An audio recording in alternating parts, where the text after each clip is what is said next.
This next one is practice thinking under pressure, which is so fun. So the best way to do that is like situations that there's no actual real risk, but it feels like there's some pressure. So some simulations or something, or you kind of fabricate a situation where maybe you go to a new city or to a new place and you know where you are and you know how to get back. Or maybe you don't, but you have a phone in your pocket. You're like, if we need to, I can pull up Google Maps and I can get us home. But hey, for this scenario, kiddos, no maps, no phones. Or even something as simple as you're driving and you're driving without the map, right? Because it's so easy nowadays. Yeah.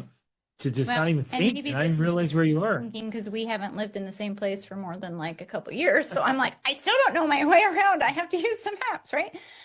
But you know, if you're driving somewhere or your teen is driving somewhere, like have them practice driving without the Google Maps just for the sake of developing those brain connections, Yep. right? Simple things like that. Like it's literally no risk, but it's helping them learn to think Under pressure. under a little bit of pressure here. And that's the goal, because as we do that, as we think under pressure, that of course then increases our ability to think under pressure in real scenarios and situations when it actually matters.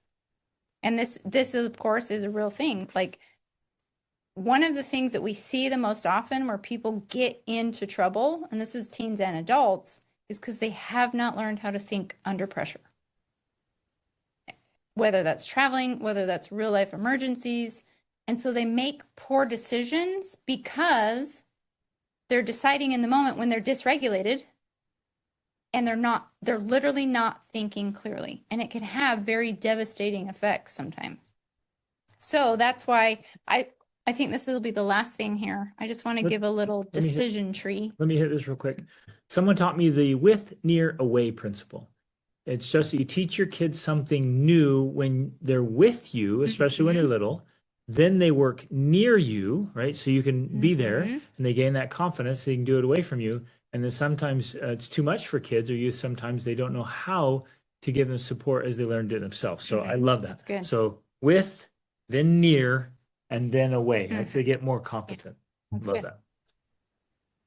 Perfect.